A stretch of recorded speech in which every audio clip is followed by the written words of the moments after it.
Hello everyone.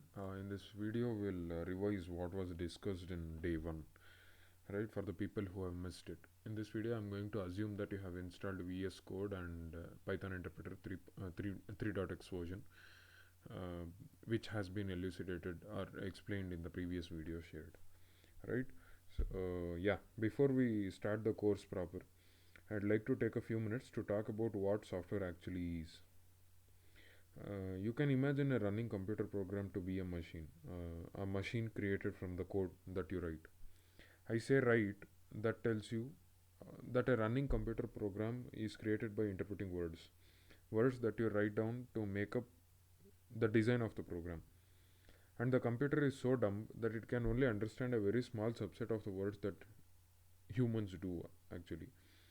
Python, the programming language which we are going to learn, has less than 40 words. So very small language it is.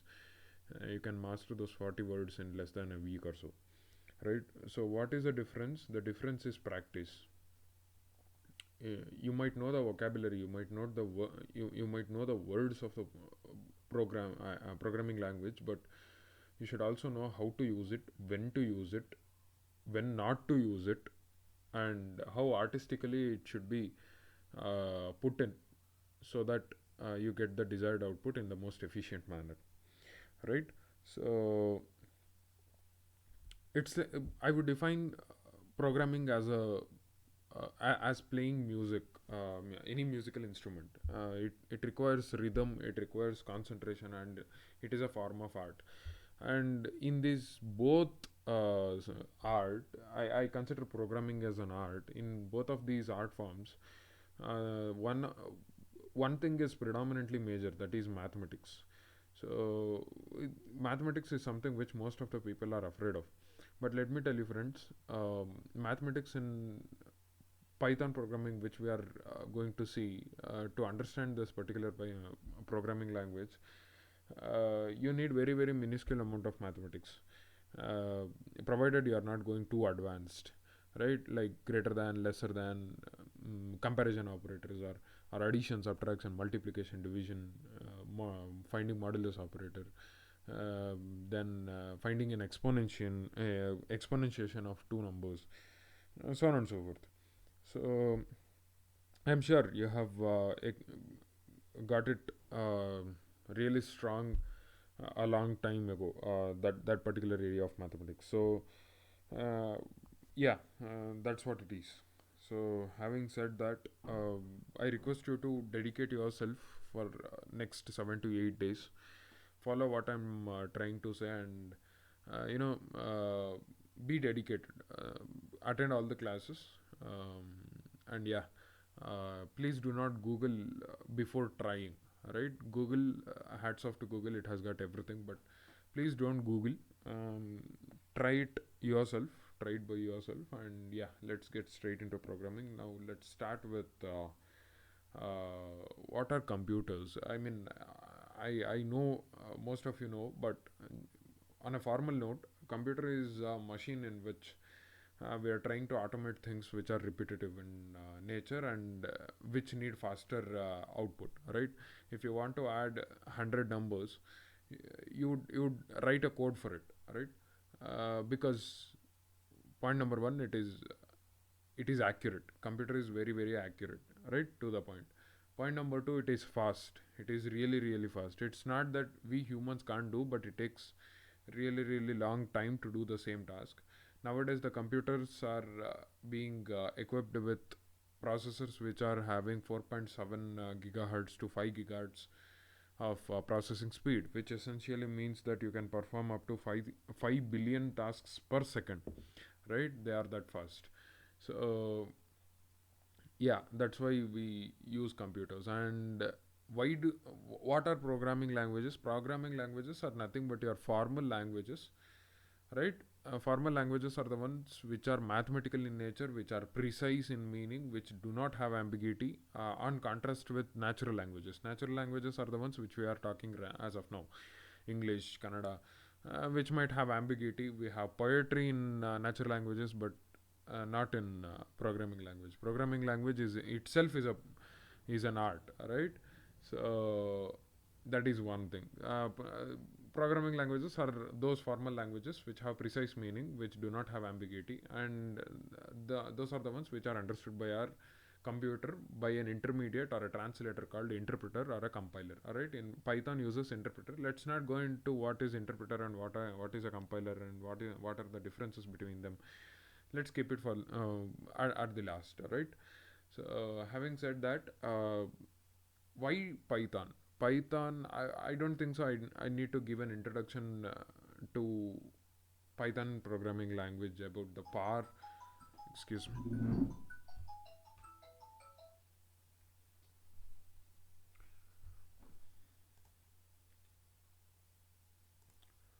So, where were we? Right. Python programming language. We do not need any introduction to Python programming language because it's evident. It is powerful. It has got rich libraries. It has got powerful online support, documentation. It has got applications. You can use Python in any computer science field or electronics and communication field possible. You have embedded systems. You can use it in IoT. You can use it in data science. You can use it in machine learning. You can use it in artificial intelligence, so on and so forth, deep learning, so on and so forth. So applications of Python are humongous.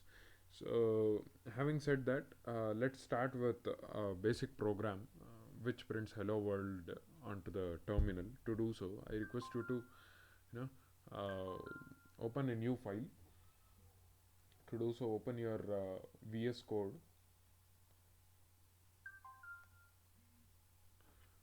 and go to file at your left top corner.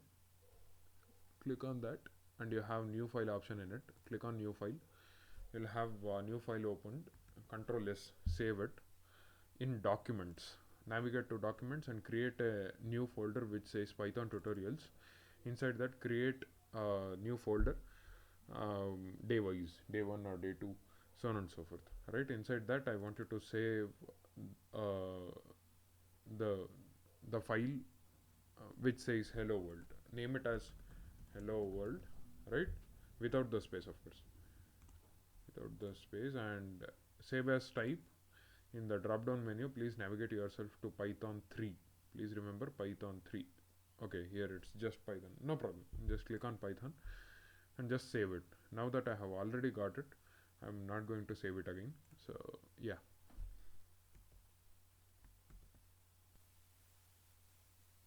I'm just going to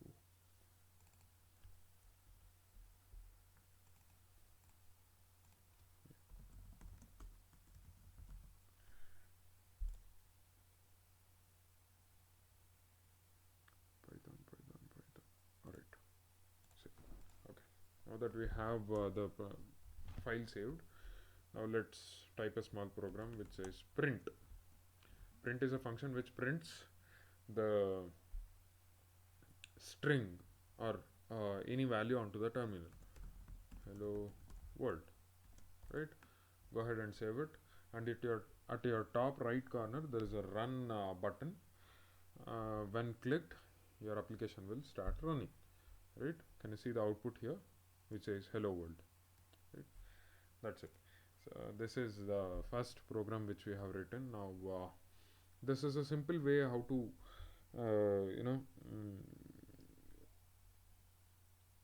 create a Python script and run it. Okay.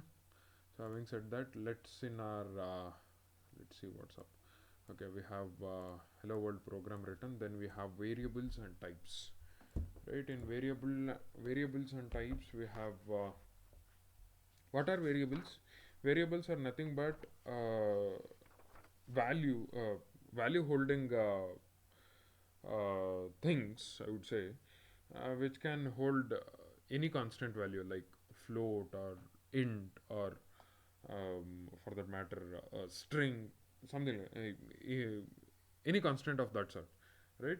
You can store it in a variable and you can retrieve it for the later purposes. To do that, you just have if you know C programming and other programming languages, you have to declare the variable type. Usually in programming languages, I would say, I wouldn't say all the programming languages. Usually, in most of the programming languages, we need to say what will be the constant type we are going to save in the variable. But in this, we don't have to do that. You just have to type a. If a is a variable, a is equals to 5. There you go. That is your variable. You are storing 5 into a, and a is a variable, and you can retrieve the value of a anytime you want, right? So when I click execute, you have 5 printed. Okay. Now, if you want to add two numbers, take another variable, b is equals to 6, then a plus b is the addition of those two numbers, 11, right? Same with the, if you replace addition with subtraction, you'll get the difference of the numbers.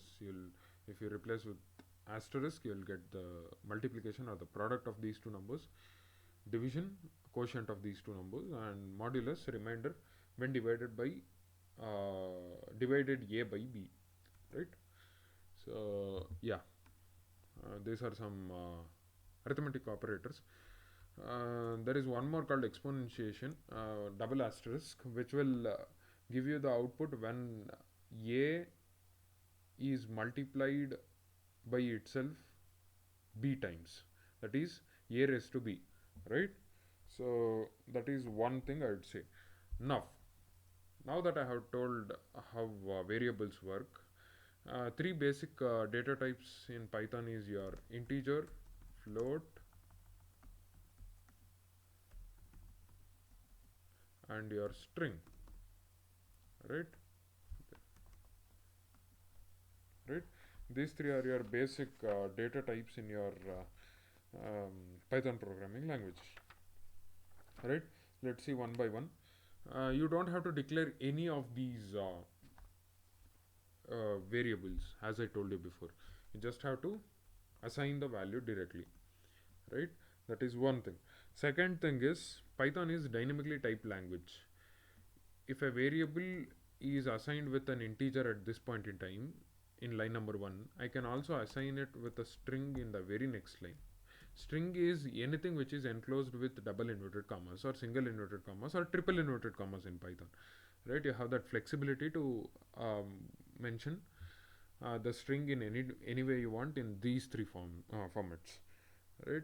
So usually in other programming languages we'll get an error saying that the data type is not supported, right? Or data type is not defined for that particular variable. But in our Python language, we don't have that problem. The Python is dynamically typed, right? Dynamically typed in the sense the type of the variables can be changed at any data types of the variables can be changed at any point in time of execution. At one point, a variable can hold a constant of one data type. The same variable at another point can hold constant of different variable, different data type, right? To know what is the data type of the variable, you just have to use type function. Okay, let's see how to do it. Type is the function which takes the input as a variable or a constant and lets you know what is the data type of that particular constant or variable, right? Now we have integer. As you can see in the output, class is okay. Let's learn about class later. And just remember that yeah, here is your output. It is of data type integer. If I replace this with string, right? Save and execute. It will return me string, right? If I replace this with a floating point number, which is 0.5, or any floating point number, when I execute, I'll get float, right? So this is one thing, and you can make use when you're in ambiguous state, when you don't know what variable contains, you can use this, right? Now moving ahead, let's see what are the ways you can name your variable. Your variable can start from an underscore, right? Your variable can start from an underscore and can be followed by alphanumeric characters. It should never start with a number or an integer or number for that matter, right? Uh, then it should be irrelevant to the data which it is holding. You should not name it in total random. This increases readability of the program if you name the variables according to the data which it is holding. And yeah, you should never use the space in middle of space, or for that matter any special characters. It might be space or dollar or any such special characters in middle of defining a variable. You can't put b space a for a variable. That doesn't work, right? The last rule is you can't use keywords for uh, declaring variables or defining variables. Keywords are the ones which have predefined meaning. Let's see what are the keywords in Python languages very soon. You cannot use keywords for defining the variable, right? Let's see what keywords are. Keywords are nothing but are the words which have predefined meaning in the language. There are 32 keywords in Python 3.8, right? According to the version, the keywords vary.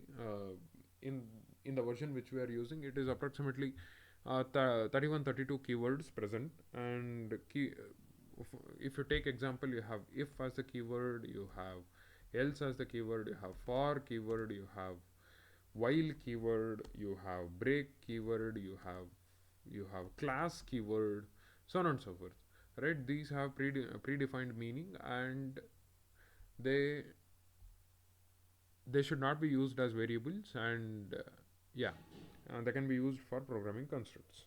Having said that, let's say what is the difference between a keyword and a function. We have seen a function previously which says print, whose name is print. Print is nothing but it accepts the parameter and prints the value of the parameter onto the terminal. This is a function. What is a function? It takes the parameter, may or may not take the parameter, but it performs a specific action or a function. It is set of code which performs a particular action. That is what your function is. It may or might not return anything. It may or may not accept anything, but it performs a specific task, predefined task. It might be user defined or inbuilt function. Whereas keywords are the ones which do not have any parameters, which do not accept any parameters. They do not return you anything. The only thing they do is they perform actions based on their placement, right?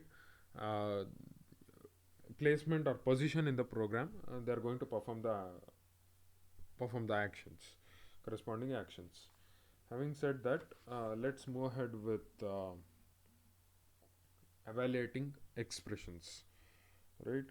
Evaluating expressions in the sense, same. We have solved a couple of programs in which, if I recover it properly, we write a Python. You can practice these programs, right? Let me put that in comment. Okay, write the program. Write a Python program to read three numbers and or okay, we have not seen the input function yet. Okay. To find the average of three numbers, right?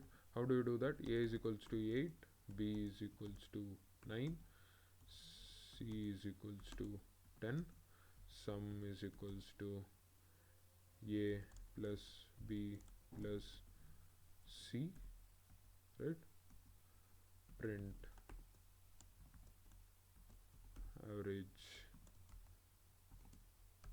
sum divided by 3. Okay, let's see what is happening. We have taken three variables, A, B and C. We have assigned integer constants to those variables. We have taken one more variable called sum. Okay, then we have added these three values into sum. Then to calculate the average, sum divided by total number of elements, that is 3. So we have divided the sum by 3 and we are printing it. But as you can see, we have used comma to separate from the string and the average. Print is accepting two parameters, one being average and the string which has to be printed, and the next being the average calculated. So yeah, this can be done. So when you run this, you have average as 9.0, right? So this is one thing. If you want to accept the input from the user, you can use a function called input. Okay, how do you do that? A is equals to input. Okay, then print a, then print, let's see what is the data type of a. Okay, now when I run, if I enter 5, or for the matter string, or say value, okay, I enter the value, it says yeah, the variable a has stored the value which has been entered, and the class being string. Okay, now let's run this program and let's try to put in an integer. What do you think is the output? You might think it is an integer, right? But astonishingly, input is a function which reads only string variables. Okay, it stores the value in string. So in order to take the values in int, you need to enclose it with a function called int. Okay, this will convert the string values. If it contains the numbers, it converts it the values into strings and integers, and it stores into a variable, right? Having said that, let's run this. When I press 5, you have int, right? Now if I run and if I try to enter string, it throws an error. Okay, value error. So yeah, this is one thing. Having said that, you can also print the value of a using this particular way. Okay, like value of a. Previously we had seen using comma space a, but now let's see, we'll convert. Addition is nothing but concatenation of two strings. That addition operator can be used to concatenate two strings as well. Now you have to convert, when you are using plus operator, you need to convert the parameters of print function into string and then put in, right? So yeah, now that we have done, let me enter 5. Okay, what went wrong? F. Okay, I have entered F. It's not F, it is 5, right? Value of a is 5. You need to convert, if you are using plus operator, you need to convert the variable into string, strictly recommended, and you can print this way as well. Okay, now let's see one more way of printing. It is called string formatting. Okay, enclose a pair of parentheses and dot format of a. Okay, you can print this as well. Okay, where am I taking? Okay, oh, okay, spelling mistake. Format. Alright,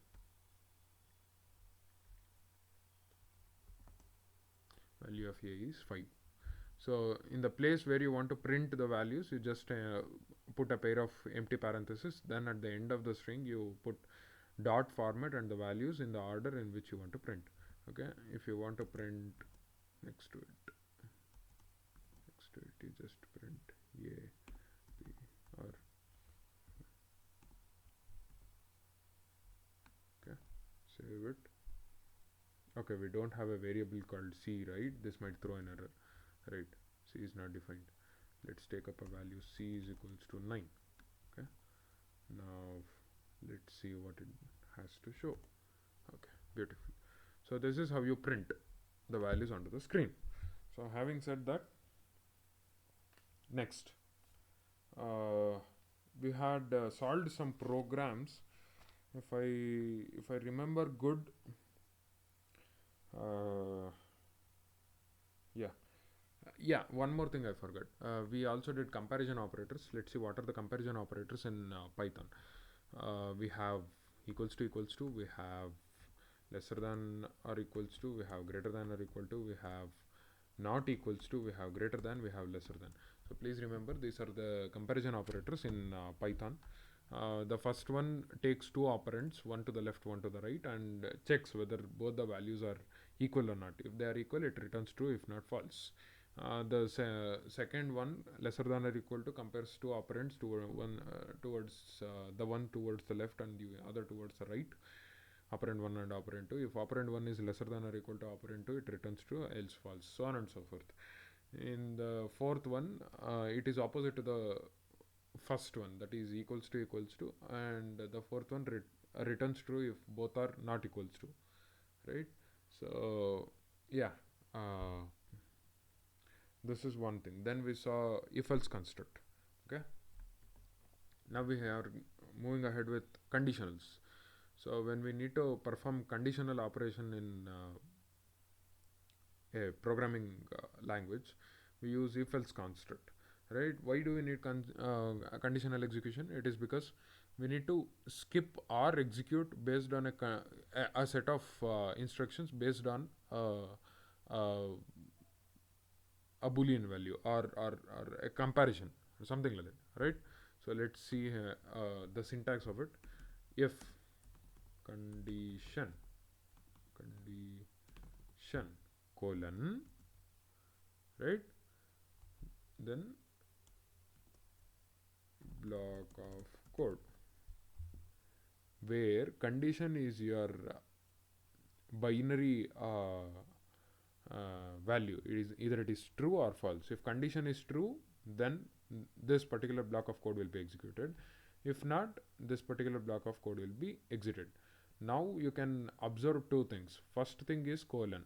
So always remember, block of code is always started with colon and an indentation from the margin, right? Please remember, in Python we don't have parentheses, we have uh, colon and an indentation, something called indentation. It is nothing but 4 spaces from the margin, as you can see, to maintain a block. So please remember this. So then we have else construct, right? Else colon block of else, right? See, we have if condition. If this is true, this block of code is executed. If the block of code is executed, else is not executed. Please remember this. If this block is executed, the else block is not executed. If this block is not executed, else block is executed, right? Then this is one thing. Second thing, you can have nested if else statements. What is that?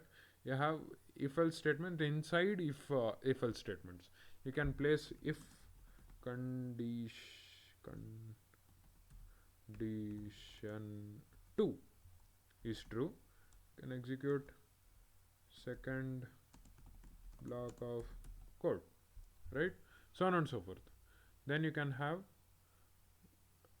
else statement as well inside this, right? It is optional actually. Else statement is your optional, so on and so forth, right? Always remember, else is optional, but else is optional, and you can have nested if else conditions inside this. Also you can have one more if condition, right? So on and so forth. You can have as many nested if conditions as you want, right? So this is one thing. The next thing is if else ladder. So in if else ladder in Python we call it as Elif ladder. To do that, you have if condition 1 execute this, right? Elif condition 2, which means execute this. Alright. If condition 1 is true, this part is executed. If condition 1 is true, the rest of the ladder is totally skipped. Please remember this, right? it if condition 1 is not true, if condition 2 is true, this part is executed and this part is skipped, and so is the rest, right? So this is one thing, and you can have multiple elif conditions, condition 3, so on and so forth, right? Then at the last you can have else condition, right? So if none of these conditions are true, you can execute your last option, last block of code. Okay, so that's how it works. And one more thing, else should always be at last. It is not compulsory that else block should be kept, but if it is kept, it should be at last. If you keep it in middle, it throws an error. And if should be at the first, right? So yeah, this is it. This is your else if ladder, and based on this, we solved some programs like say read the percentage and print the grade. This is one program which we did. Then we read 5 subject marks of the student and print the percentage, right? This is one thing we did. Read the number and find if it falls between 10 and 20, right? These are some programs which we solved yesterday. So if you are interested, you can go ahead and solve these problems, and if you have any doubt, please feel free to contact, right? Let's see if we have anything left. No. Okay, that's it. Please do attend the classes regularly. Thank you. Peace out.